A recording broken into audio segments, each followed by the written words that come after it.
Hey, good morning, everybody, and welcome to another Telling It Like It Is. My name is Jade Alberts, the founder of Pure Guidance. I want, before I thank our sponsor, I want to get into talking about it's Green Shirt Day. It is in honor, obviously, of anybody that's going to be an organ donor. It's Transplant Day. Obviously, this is the Logan Brule Foundation, who passed away in the Humboldt Broncos accident. So again, if you're looking at it, fill out your card, go online to the Alberta government. You can become an organ donor. Hopefully it could save someone's lives. Again, I want to thank Simply Delivery. They are proudly serving Southern Alberta and Edmonton as a full-service delivery and courier company, specializing in food delivery, personal orders, professional services to business and corporations. You can download their app, go to their website, simply.delivery, which is in the comments section, or you can just give them a dingle. But I am excited about today's guest, Emily Craven, the founder of Story City. How are you today? I'm good, thanks, Jade. How about you? Well, you know what? I can't complain. I am out in Radium and going to go golfing today. So, hey, life is pretty good right now. Delightful. The mountains is like just the place for the soul, where you can get, a nice breather after being inside for so long. Well, absolutely. I wanted to shoot it out the bedroom window because then it looks right out into the mountains and everything. But I would have been just a big black blur, and it would all been light. So it's like I'm stuck sitting in the kitchen today. It is what it is. It happens. We can't all have fabulous backgrounds going on there. Yeah, exactly. So I always love talking about how we met, because networking is such an important part of business. Obviously, you and I met through the Startup TNT conference. We've had a few discussions since then, and here we are having you on Telling It Like It Is, and I'm excited. Me too. It was a really fun experience, that one. No, absolutely, and we'll get into Startup TNT in a little bit, but I'm going to give a brief introduction, and then we'll get after it. So Emily is an author, speaker, CEO of Story City, and I love this, karaoke queen, which is not shocking. She has a degree in astrophysics and a decade-long career in storytelling and publishing. Having presented across the world on interactive storytelling and transmedia, Emily has won numerous awards, from innovation to young writer, publisher of the year with her work within Story City. She wants to help creatives build careers they love in cities they love by redefining stories so they are something you are part of rather than something you're told. And I love that. I remember when I first heard you pitch on Startup TNT, and I was like, oh man, that is so cool. I love storytelling. I love telling stories. I love being part of stories. So how did you come up with this idea? It was probably it was one of those things where you're kind of sitting down with friends and you're like, I want to be a part of these stories rather than being told them. And if I'm honest, I probably read a book where a character that I was reading was doing something really stupid, and I was like, if I was this character, I would do things differently. And it kind of made me really long for the ability to be a part of a story. And It was kind of at that time, I was trying to make a name for myself as an author, and I lived in this city that was probably the same size as the city that I live in now, Edmonton. And it probably had about 1.5 million people in it. And there was just no opportunities as an emerging creative to build a career, which really perplexed me, because the place where I lived, it was also the festival city of Australia, in the same way that Edmonton is. And so there were lots of arts and culture and those sorts of things. But if you really wanted a career, you had to move to the bigger cities to do it. And so Story City was kind of born out of wanting to create my own opportunity, wanting to be a part of a story rather than telling it. And so we decided to kind of test it out, and it turned out to accidentally be a really great way to explore a city. I found really fun places in Adelaide that I had never known existed. So there was an alleyway that used to go into that had this little parking lot in it, and I'd walked through there a bunch of times, but had never realized that if you stopped, turned around and looked up 3 stories, someone had pasted thousands of Matchbox cars to the side of the building above the parking lot in this little piece of street art for like stories and stories of Matchbox cars.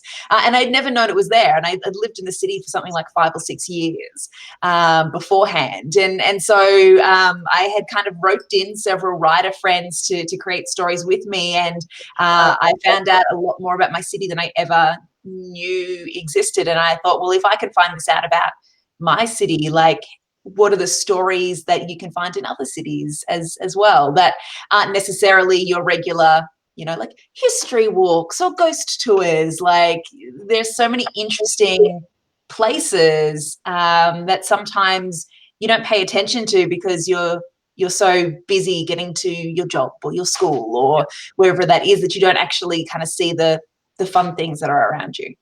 No, absolutely. I think that's cool, right? I mean, we think about going to New York, right? What do? You jump on the hop on, hop off bus, right? Or you go here, or you have certain things. Again, it just resonated with me as someone who loves to be creative and take your camera and do fun things with it. And why wouldn't you be able to partner? Why wouldn't Edmonton, Calgary, Lethbridge, Medicine Hat, Banff, especially like these tourist places, want to dive in on that and say, hey, come share your experience. We're not going to tell you what to do. We'll give you a little guideline, but here you go.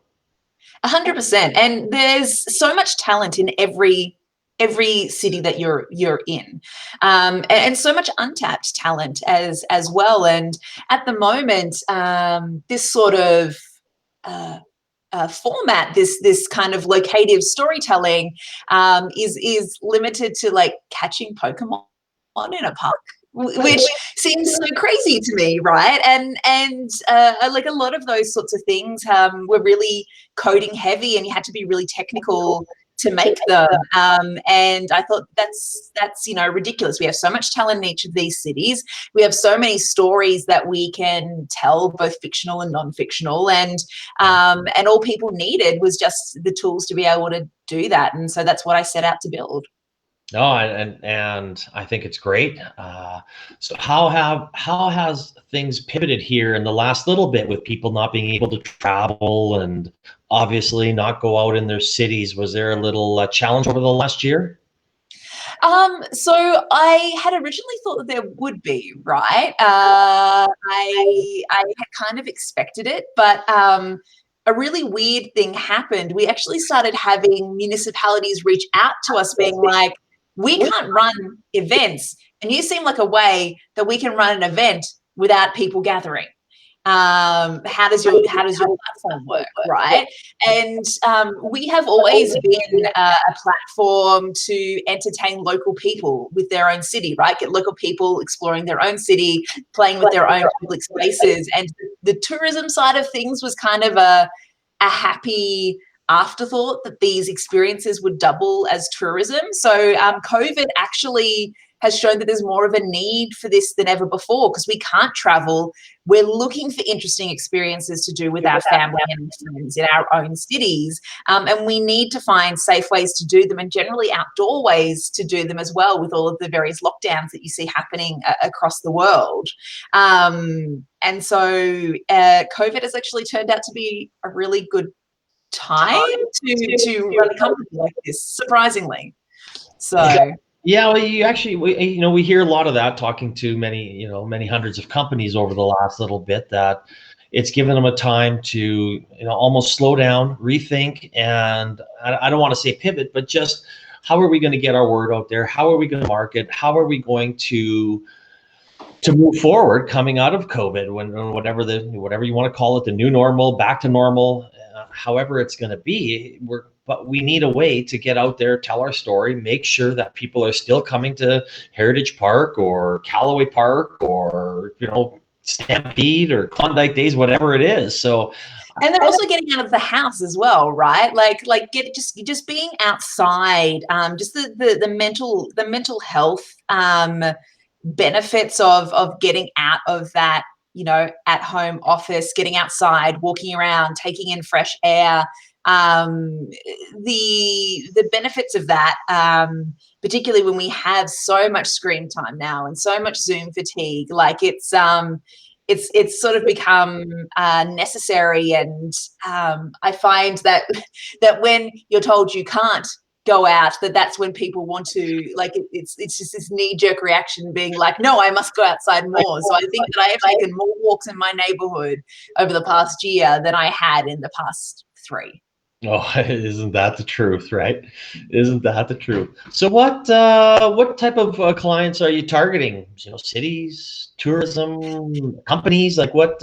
Yeah, so I mean, we are actually opening our platform up so that anybody can create stories using this platform and using our tools. And so that's actually happening at the end of April. The new version of our platform will be out. And so if you are a historian in Calgary who wants to continue to run tours safely, you can. If you are someone within a theatre troupe and you can't do live performances, you can perform yourself in different places around your city and create a performance that people can attend remotely using our platform. So that's a really exciting thing, that we're kind of opening it up to any creators who want to play and make experiences for their own cities.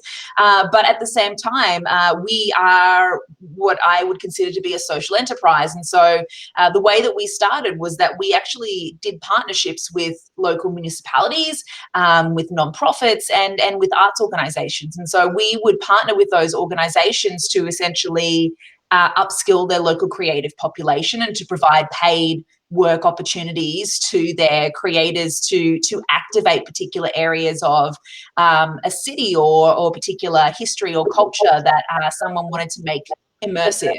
And so we speak a lot to cities, economic development departments, arts and culture, parks and rec. We speak a lot to tourism boards. We also talk a lot with like large theatre companies, writers' centres, youth groups about how they can create interactive stories and use a platform like Story City to be able to literally put people in the shoes of somebody else. No, I can see endless. I mean, things are running through my mind, like even when I go fishing, right? Fishing lodges and things along those lines have, rather than doing it right, here's a guy pulling in, 10-pound trout or whatever it is that you're fishing for, a 30-pound jack or walleye. And then there you go. Everybody's got their phone on them, right? So it's a story waiting to happen is what your phone is. 100%. And it's the amazing tools that you can now create things with on your phone. Like the smartphone is a really equalizing technology. Like there are obviously, even in this country and in Australia, there are still a lot of people who don't have access to regular internet, don't have access to laptops or desktop computers, but almost everyone can at least get some form of smartphone, and those smartphones have really equalized the creation and the telling of stories, whether it's via social media and things like TikTok or YouTube, or whether it's by doing something like Story City. It really gives me hope for the light that we can shine on different stories from different groups as a result. Oh, I love it. I'm talking with Emily Craven, the founder of Story City, storycity.com.au. You can click on it right in the comments section. So if Jade Alberts wanted to come onto your site, walk me through the process, Emily. Yeah, well, at the moment, you would see a pretty sign-up form that says, we are launching in April, and if you would like to join us as a creator, please sign up. But the idea at the end of April is that we are essentially going to be having a completely open platform. So you'll be able to go to the Story City website. It will soon be changing to storycity.app to be a little bit more global. We originally, I don't think I mentioned this before, we originally started off in Australia. We now are here in Canada. We've set up as a Canadian company here. Very proud to be a Canadian company. All of my team is here in Edmonton, and the amazingly smart, talented people that I have met here in Edmonton is just it warms my heart. But so you would come to the website and you could search your city to see if there are any stories near you. But also you have the chance to become a creator, and if you become a creator, you essentially get access to our creator tool, which allows you to use the media that you would already use to create. So whether it's audio, video, if you're a visual artist, images, text, to be able to essentially create an experience in your city. You can geolocate where your content goes, and people can walk that content, they can cycle it, they can drive it if you want them to. And essentially what we'll be allowing creators to do is the ability to sell these experiences to the public for whatever they wish to. Oh, interesting. I like that profitability aspect of it. Well, we want to build local economies, right? Like my whole point of starting Story City was that I didn't have the opportunities in my own city. I had no way of building a career in my own city. And so everything we do is about uplifting creators, being able to help them build careers from something they're really passionate about, and for them to be able to make money from that. Right, like it always annoys me when platforms are kind of advertising only platforms, and with things like YouTube, there are these creators who make weekly videos, and they get like pittance in terms of the amount of advertising money that they then get out of that. And I think that if you're building a content creator platform, you need to do it in a way that people can actually properly make money from the content that they're creating. Couldn't agree more. Couldn't agree. And I was saying, like, there's not a time in world history that if you are created, or if you want to make money doing it, it could be creating a story, it could be doing something silly on TikTok or YouTube or whatever. The platforms are there to open up. I think of our daughters, at 11 and 14, the world's their oyster. I mean, here you go. If you want to do something on your phone and create something and create a career out of it, you can do that. That didn't exist 15 years ago.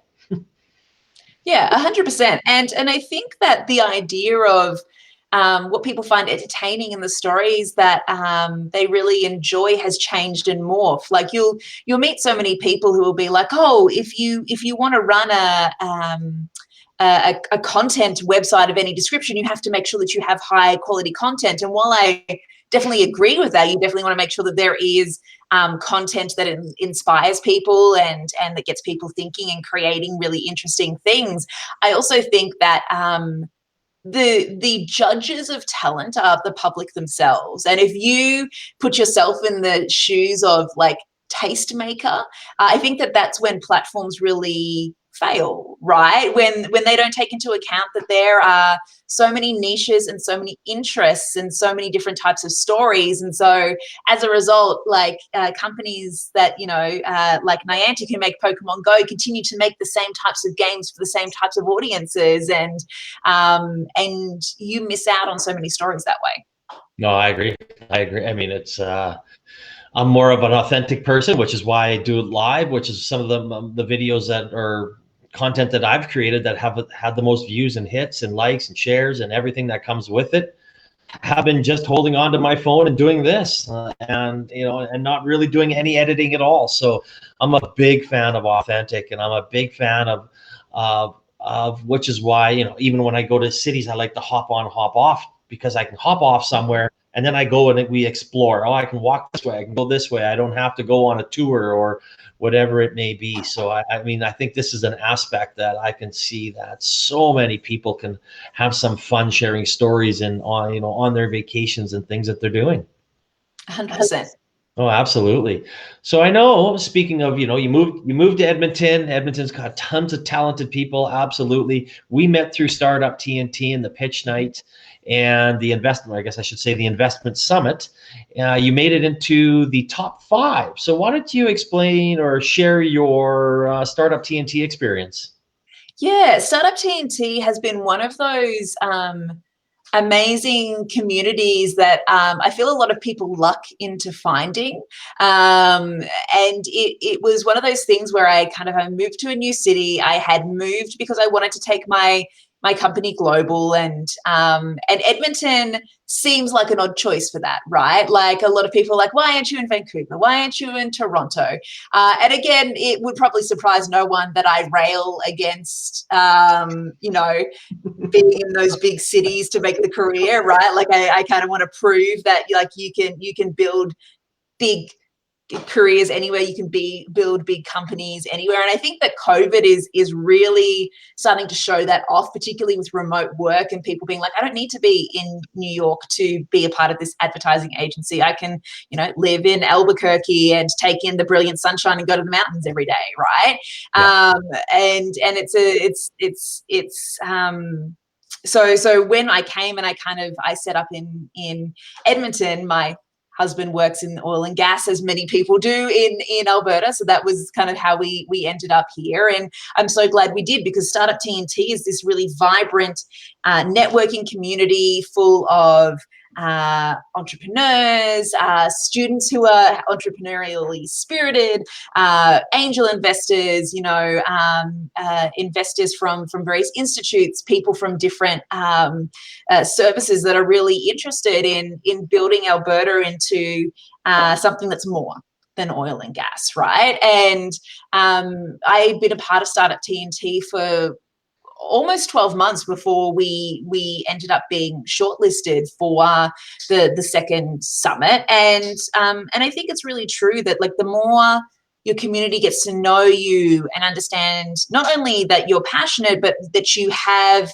your ducks in a row and your strategies in a row, and that you're a person who can make things happen, and they see that happening across the months and across the year, that's when you kind of really start to make headway. And so the Startup TNT Summit was one of those really wonderful experiences where you get to meet investors of all types who are worried about all different things. And so you get to consider all of the different parts of your business and how do you show the angles that you're going for and the strategies that you're doing. And it was a really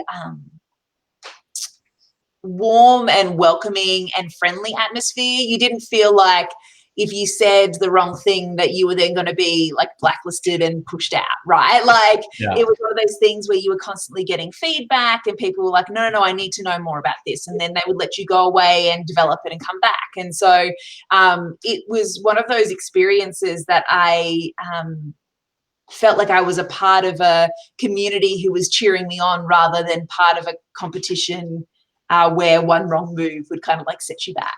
Yeah, no, I agree with that, right? I think it also, the recognition that you gain from that and the people then eyes that are put on your company, and you know, we were talking a little bit before, and now you're sitting there, you're taking it, you're expanding, and taking probably maybe some of the ideas that you might have heard or ran by some investors and people in Startup TNT community, and now you're going out there looking for a raise, so, or getting ready to go out there and do some, you know, do a pre-seed raise. So obviously you probably have people that you can connect with through the Startup TNT, people that may be able to open some doors for you. So I really think I do love that, you know, the community, you know, TNT, it doesn't stand for dynamite, it stands for Thursday Night Tradition, which is really networking and really making sure that people have an open platform where we can showcase that, yeah, come in here and ask some questions. People will help you. And what you're seeing in Alberta right now, I think, is because of what Startup TNT is doing. People are saying, oh my God, look at all these companies here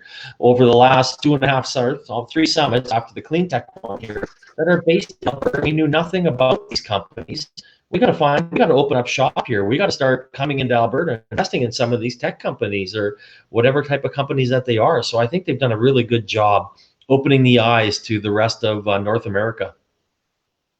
100%. And I think that it's also opening investors' eyes to different business models as well, because Alberta is very traditionally invested in very specific industries, you know, like agriculture and you know, the oil and gas industries. And, you know, like they understand things that have physical assets. And so like startup and technology companies are kind of a new thing that people are wrapping their head around here. And I think that Startup TNT really showcases different business models and different types of businesses in a really interesting way that, at the very least, like acclimatizes those in investing bodies within the state to think a little bit broader than they have, and to take a little more risk than they previously have done, and we'll only get a more robust, set of companies out of that.